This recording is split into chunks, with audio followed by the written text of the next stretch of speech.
Welcome, everybody. We're on day 15 of the Democrat government shutdown. Not a good day on Capitol Hill, not a good day across America, because real Americans are feeling the pain due to the Democrats' political nonsense. And we want to specifically focus this morning on one area that's gotten a lot of attention, and one segment of the population that truly deserves better treatment than the Democrats are giving them, and that is our military.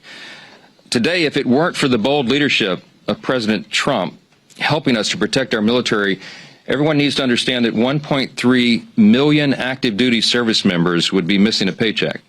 They'll get their check, thankfully, because President Trump has shown strong leadership. And under his direction, the Department of War has now redirected unspent funds to ensure that our troops are taken care of. And this is while Democrats are playing political games. Last night, they played some games. They stormed my office. Maybe you saw some of the video online that they themselves shared, or someone did. They berated a Capitol Police officer, screamed at him. He was just merely standing his post. Shows again their disdain for law enforcement, as we see all around the country, the Democrats and everyone in that party screaming, assaulting ICE officers. They did it right here in the Capitol last night. A few members of Congress went into the little foyer of my office and tore down a sign that I had up, and just engaged in all sorts of political stunts and antics. They've been doing that every day now, and it shows their desperation. It also shows a very strong contrast between the party that is working for the people and trying to keep the government open and do the right thing, and the party that is engaging in all this nonsense. But they've shown by their actions and now their votes multiple times now. 9 times the Democrats have voted, counting the House and the Senate Democrats, they have voted to not pay the troops. They have voted to block their paychecks. And it's very serious stuff, and they don't seem to care at all. The problem we have right now is that in spite of President Trump's heroic efforts to make sure they get paid, that is a temporary fix, because the executive branch's help is not permanent. It can't be. And if the Democrats continue to vote to keep the government closed, as they have done now so many times, then we know that U.S. troops are going to risk missing a full paycheck at the end of this month. And that means service members on deployment who've left their young families back home, relying upon these checks. It means service members who are thousands of miles away from home. It means service members trying to make their rent, and those who have ailing relatives that need to be taken care of. None of those people will be paid if the Democrat obstruction continues. And it should outrage every American, because it does us. Democrats in Congress, again, have voted 9 times. Here's the tally. Every single time the Republicans have voted to pay the troops, and by the way, all other federal employees, federal workers, and the Democrats have voted over and over to stop it. And the depressing irony of this, on this particular subject, among all others, is that the most pro-shutdown Democrats actually represent the most active duty service members back home, whom they have taken hostage in this insidious political game. And I want to give you a couple of examples, and this is the actual statistic of the 10 states with the largest military populations.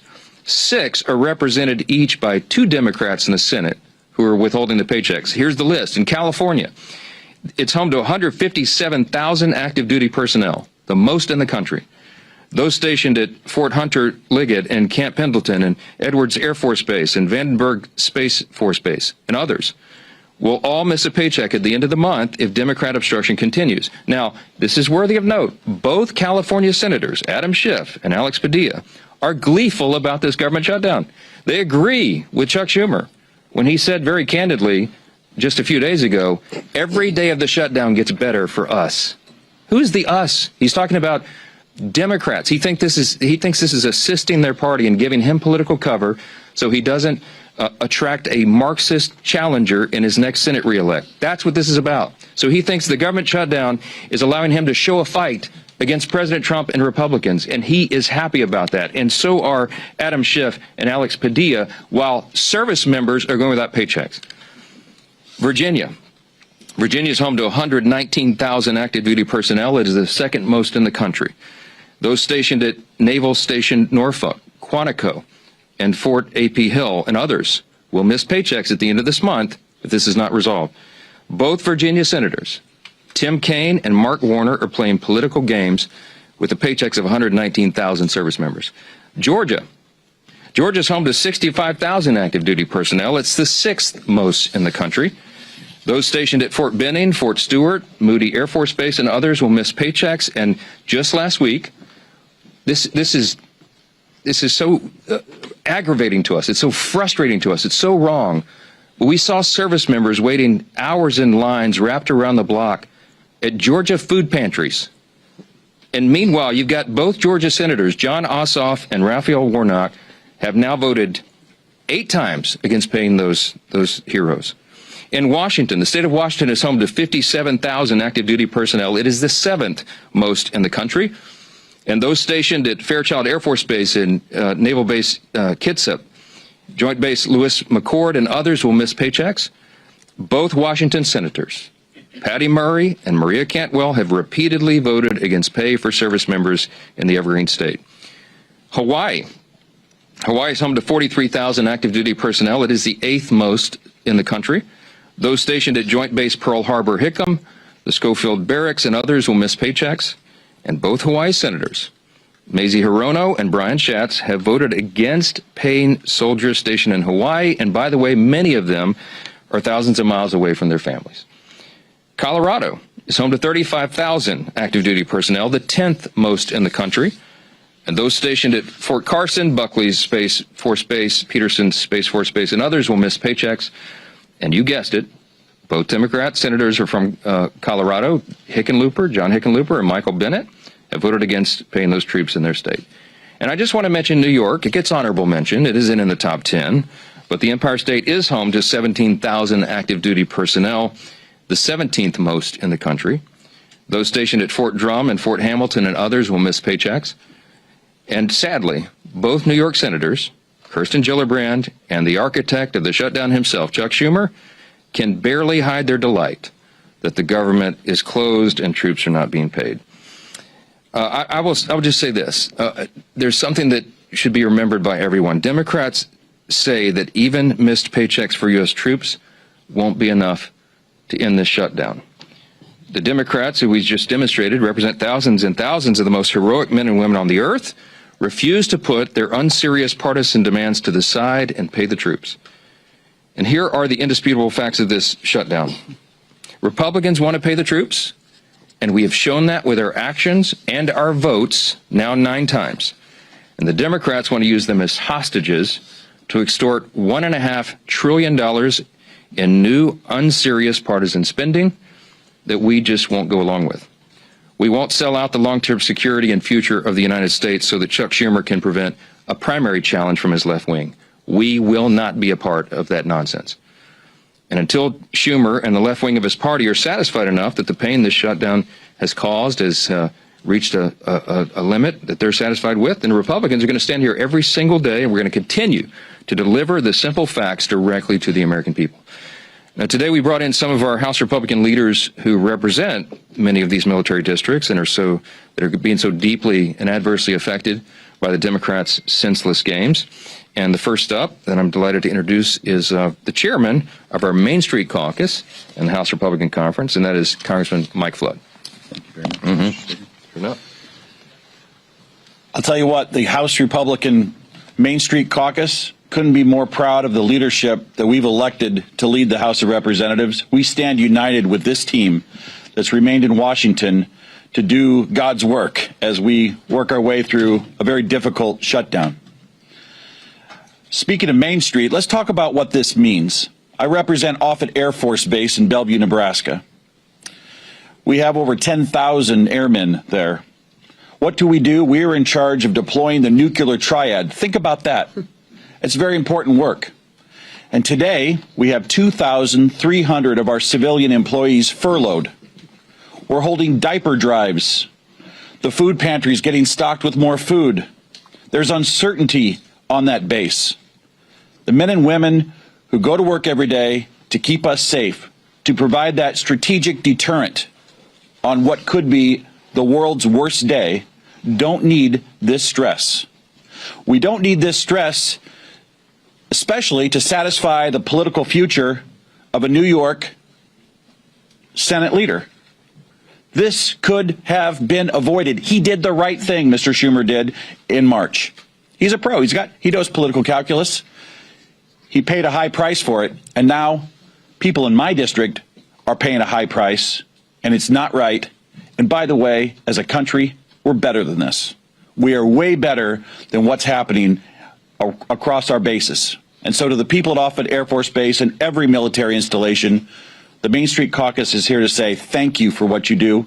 Whether you're furloughed or not, we appreciate every single one of you. Thank you again, Mr. Speaker, for having us, and thank you for inviting and including the Main Street Caucus. Well, I'm not going to introduce each of them. I'll ask them to do that themselves, but I do want to introduce you to the vice chair of the Main Street Caucus, and that is Congresswoman Laurel Lee, the state of Florida. Thank you, Mr. Speaker, and thank you all for being here today. We are here today because the American people deserve to know the truth about why our government is shut down. The reality is simple. This shutdown was entirely preventable. It's happening because Democrats have refused to work with Republicans on our responsible, common sense funding measure. House Republicans did our work. We passed a straightforward extension of funding to keep the government open while ensuring our troops, our Border Patrol agents, and all essential services are fully supported. But at every turn, Senate Democrats have instead chosen obstruction and delay. They voted again and again to stop temporary funding that would have kept the government open. Again and again, they put partisanship ahead of the needs of the American people. And it's hardworking American families that are paying the price. In my district, we see these impacts firsthand. At MacDill Air Force Base, there are thousands of brave men and women in uniform. Many have young families in our schools and spouses who work on base and in our communities. In addition, some of our very best neighbors work as civilian technicians and managers at MacDill and keep critical services, not just for our community, but for our country operating. These are the people who will feel the strain of this shutdown and Washington's dysfunction the most. The service members, the civilian workforce who serves alongside them, and the federal workers and their families. They are now left to worry about their bills, about groceries, about paychecks, all because of political games by Senate Democrats. They deserve better than this. They deserve leadership that puts our country ahead of politics. House Republicans have already voted to ensure our service members receive their pay, and we will not allow America's heroes to suffer because of this political brinksmanship. Thanks to President Trump's leadership, the Pentagon identified funding to make sure that our troops are paid this month, even in the face of this needless shutdown. This is not about politics. It is about priorities. Our priority is the American people.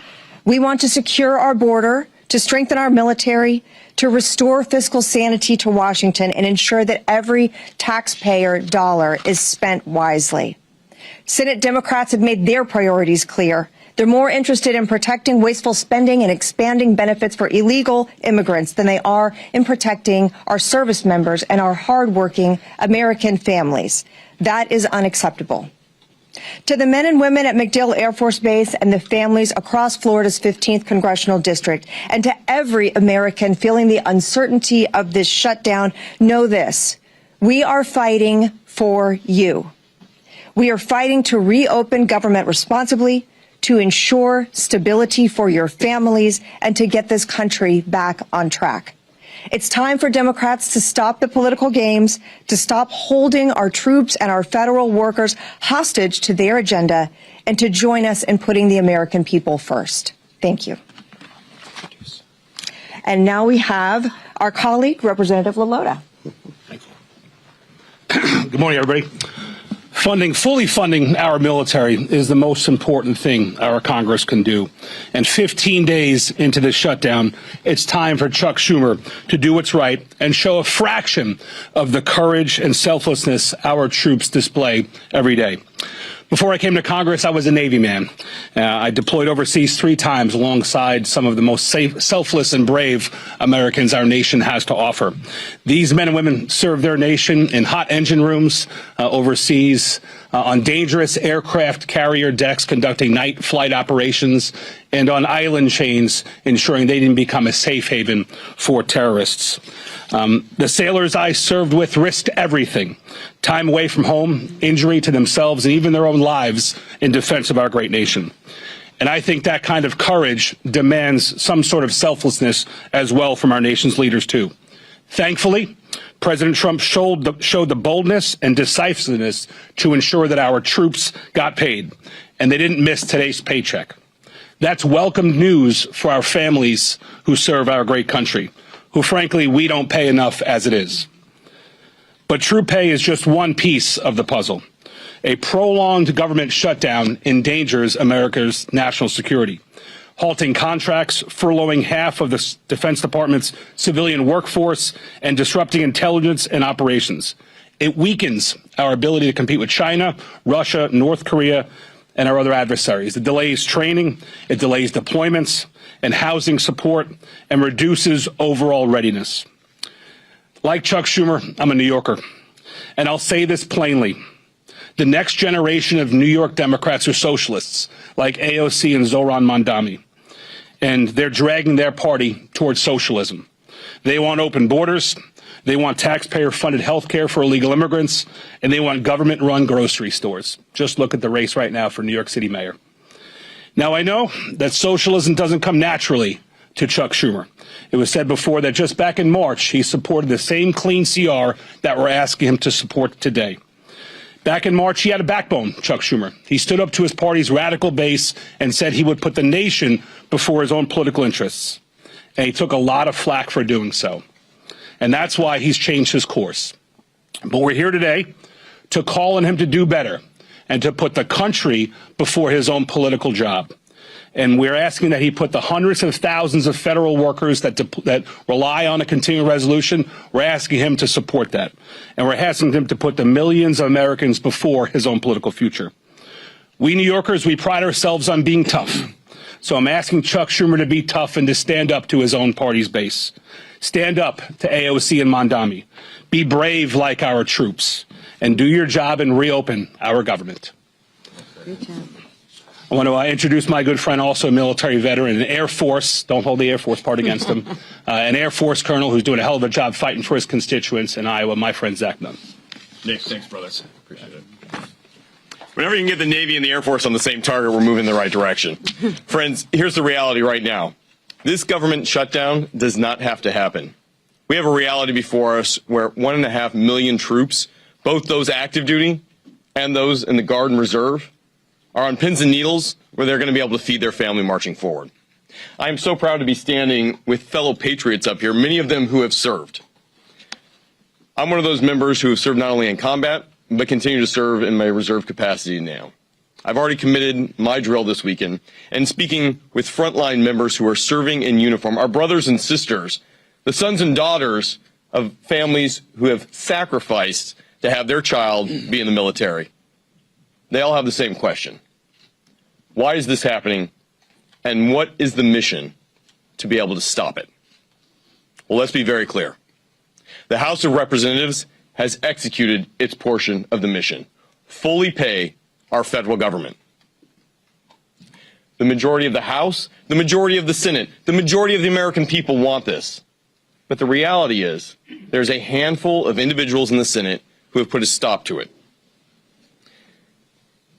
And this is where I agree with one of my colleagues.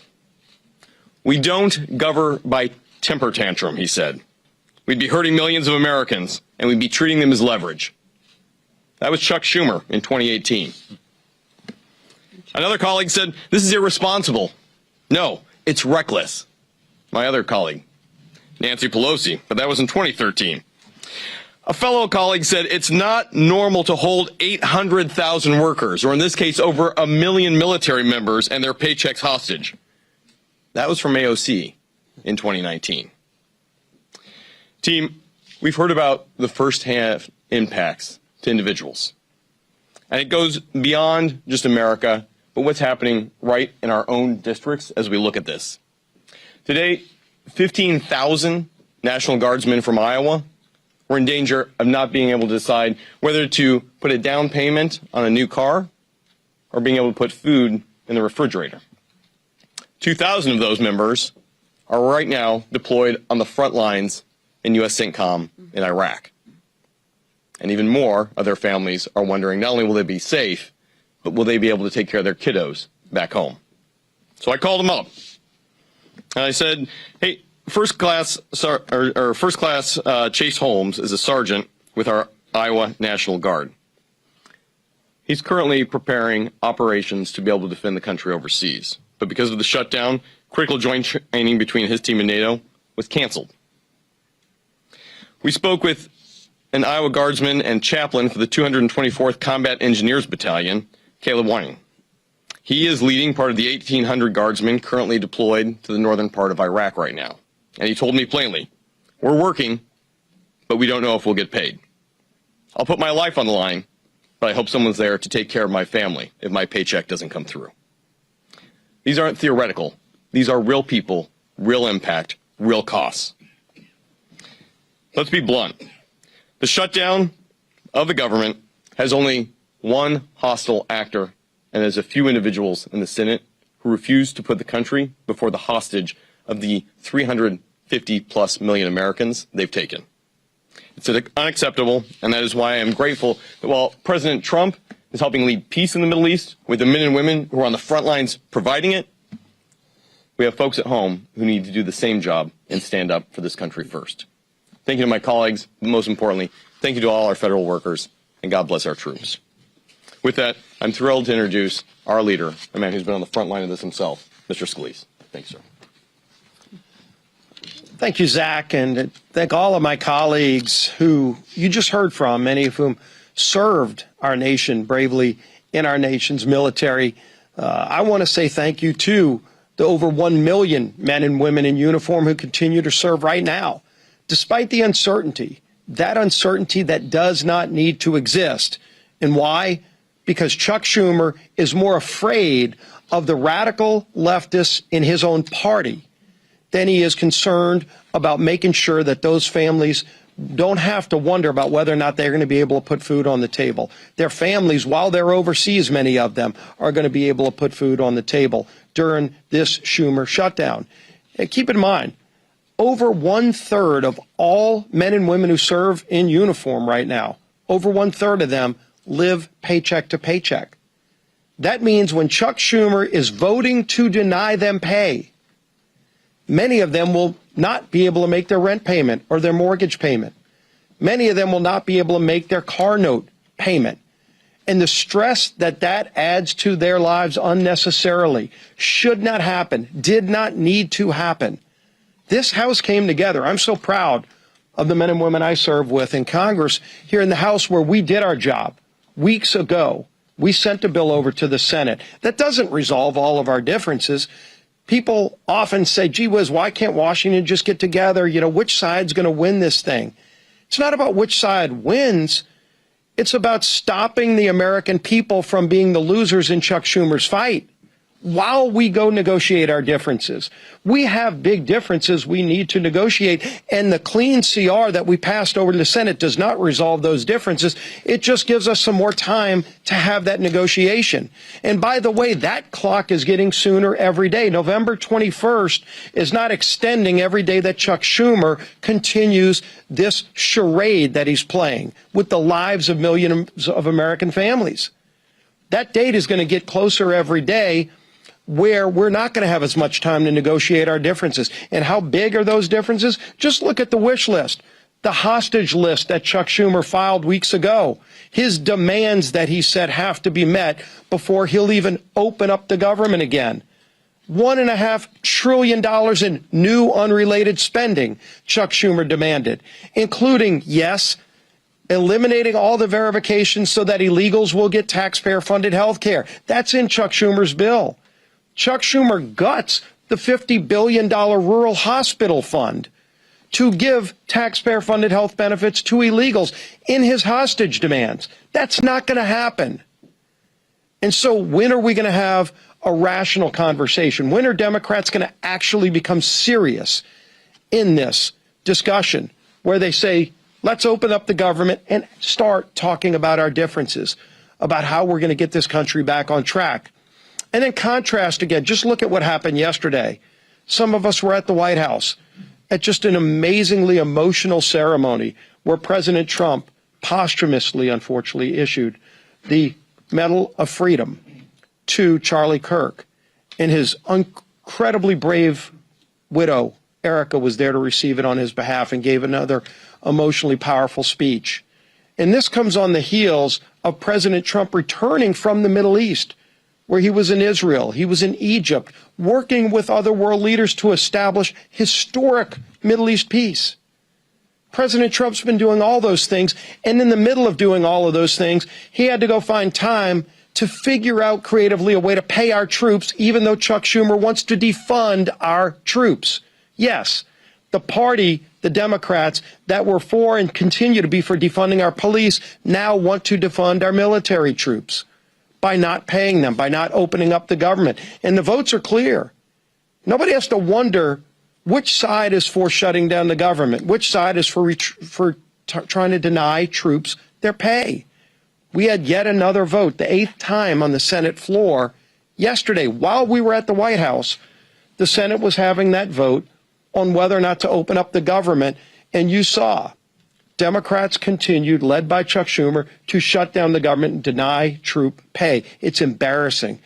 It's not just unserious. It's having devastating consequences on millions of Americans around this country, and it doesn't need to happen. We shouldn't have to wait until the Hate America rally this weekend or whatever it is that's driving Chuck Schumer to keep this going on, this damage that's being inflicted, so that he thinks it's going good for him, while it causes damage, real harm to millions of American families, including our service men and women who are so bravely risking their lives for these great freedoms that we enjoy. We're going to continue to fight for freedom. We're going to continue fighting to open this government and do our jobs.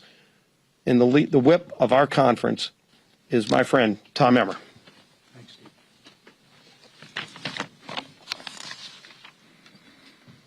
If Chuck Schumer and the Democrats had things their way, more than 1 million service members would not get paid today. Thankfully, our commander-in-chief stepped up where the Democrats have refused by reallocating funds to ensure our troops receive their hard-earned paychecks today. Thanks to President Trump, military families across the country will have the resources they need to continue making ends meet just a little bit longer. Yet, what has been the Democrats' response? Representative Madeleine Dean told CNN yesterday, quote, "This is not the way to run a government," close quote. Making sure our troops get paid is not the way to run a government? You know what is actually not the way to run a government, Representative Dean? Holding the American people hostage over your $1.5 trillion wish list of radical demands. Clearly, the Democrat Party of today is not your grandfather's Democrat Party. They care about one thing and one thing only, appeasing the radical, pro-terrorist wing of their party. And they will inflict the maximum amount of pain on the American people to do it. But it doesn't have to be this way. Republicans have a nonpartisan government funding bill ready in the Senate. We've been talking about it now for more than 2 weeks. It can be sent to President Trump's desk immediately. We could end the Democrats' shutdown chaos today if they would do the right and reasonable thing by passing our clean CR. It contains zero partisan policy riders, no gimmicks. It's the same spending levels that Democrats supported just 6 months ago and that they passed 13 times previously under the Biden administration. But 9 times now, 9 times, the Democrats have refused, shutting the government down in the process and forcing Americans to pay the price. All so they can gallivant around the Capitol making ridiculous videos, childish videos, scream at Capitol police officers who aren't getting paid, by the way, and buy time until their Hate America rally takes place on Saturday on the Mall. It's despicable and it's wrong. We can only hope that they come to their senses and that the madness ends soon. Until then, our message remains the same. Stop playing political games, pass our clean CR, and reopen the government for the people you were elected to serve. Lisa McClain, our conference chair. Thank you. Well, good morning, everybody. Here we are again. I'm going to be very clear.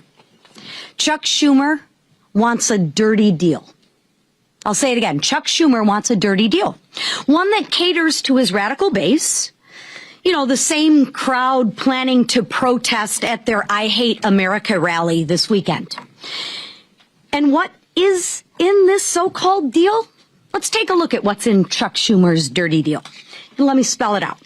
It adds $1.5 trillion to our national debt. $1.5 trillion. It hands out health care to illegal immigrants. That's not a talking point. That's a fact. It guts the most historic investment Congress has ever made in rural health care. Again, that's a fact. And it weakens health care for hardworking Americans. Begin to see the compare and contrast? Chuck Schumer and the Democrats want to protect illegals and hurt Americans.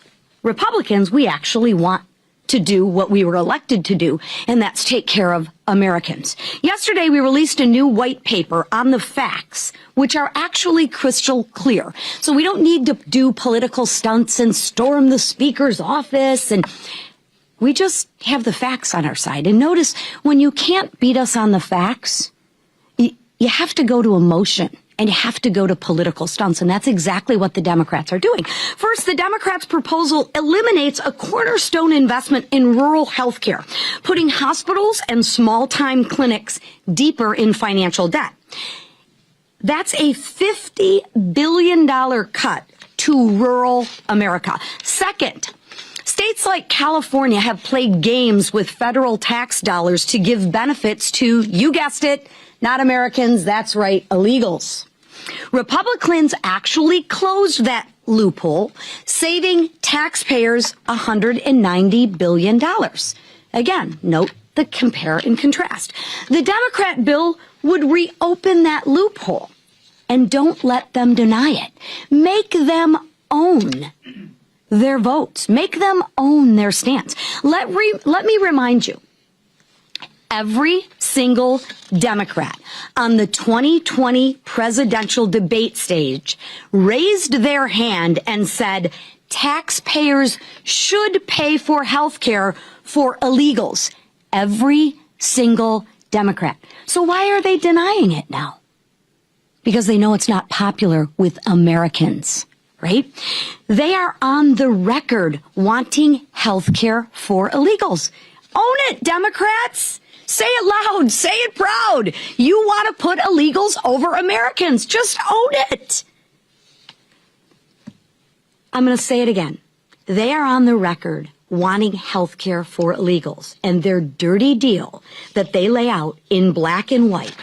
Finally, Democrats' plan forces taxpayers to cover the majority of emergency medical costs for all non-citizens. Another $28 billion tab for who?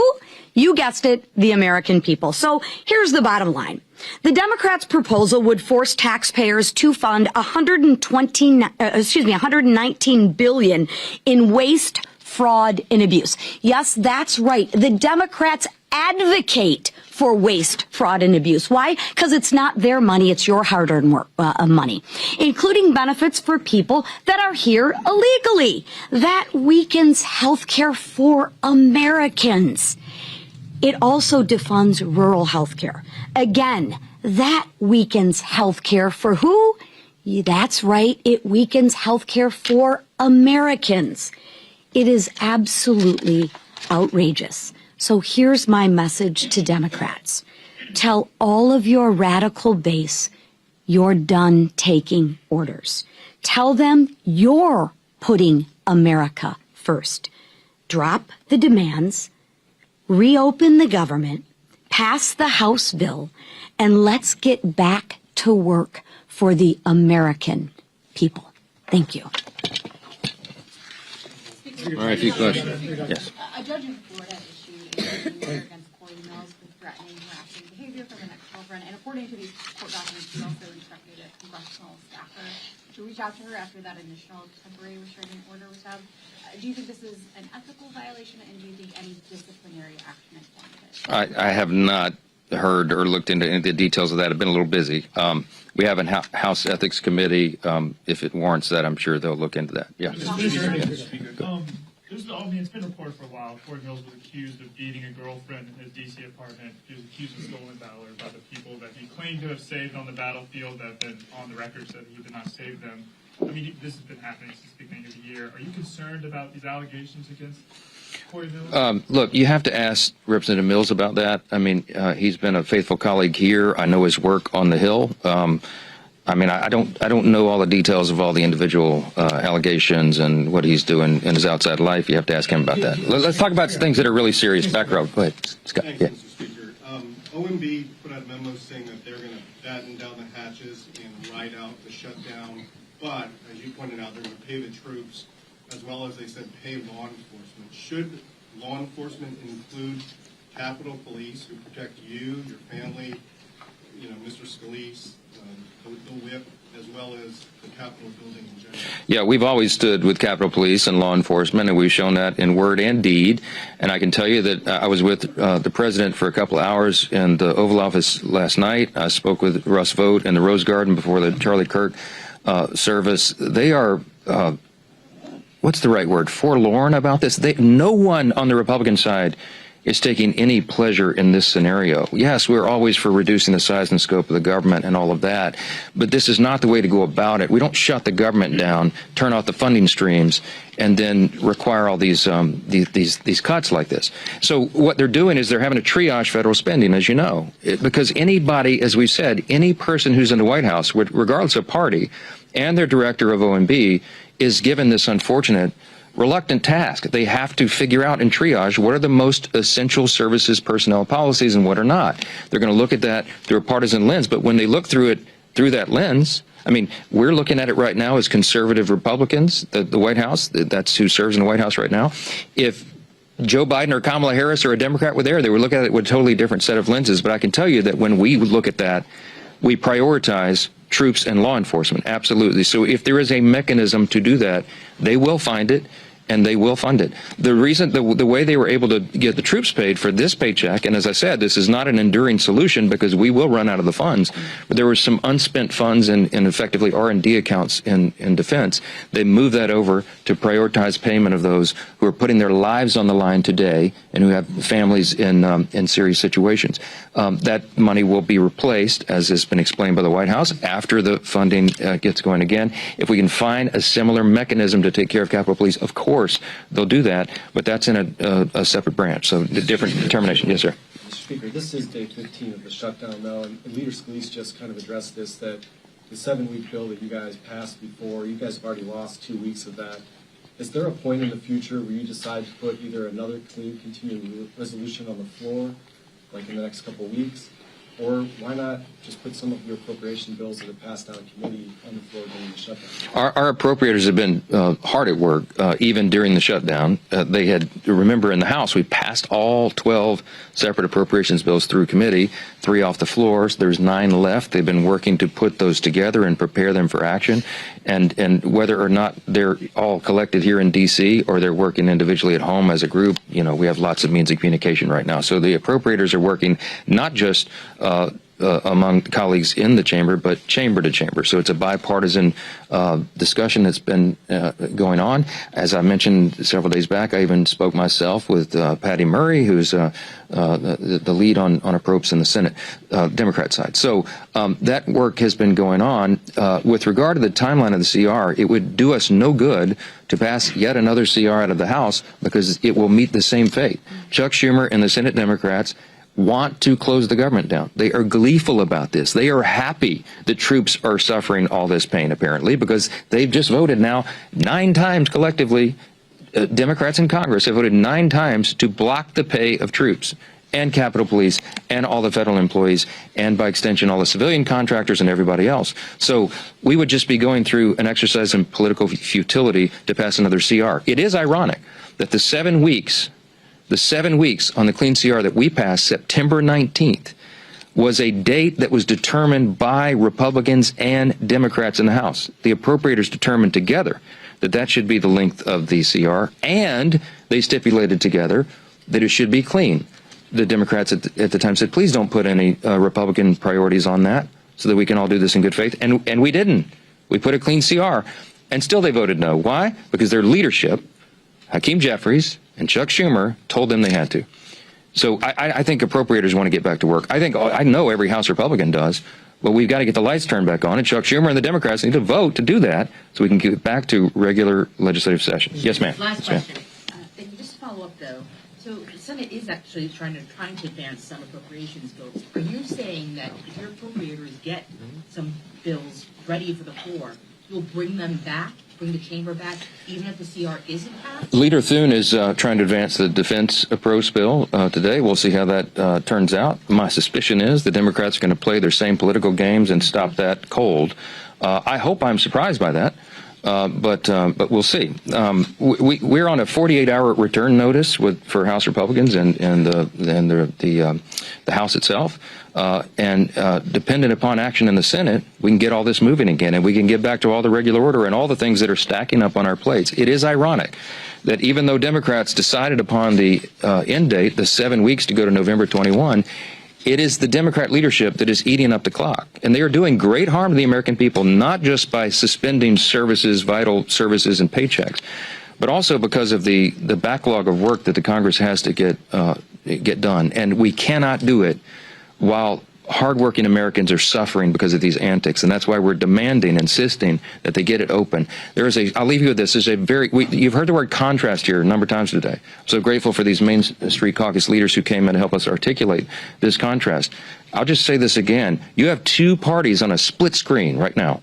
You have President Trump and the Republican Party reducing your taxes, cutting government red tape and regulations to get the economy going again, passing historic legislation to boost the economy and bring down the cost of living. You have Republicans who have ended the border crisis, almost 0 illegal crossings in the last 4 months.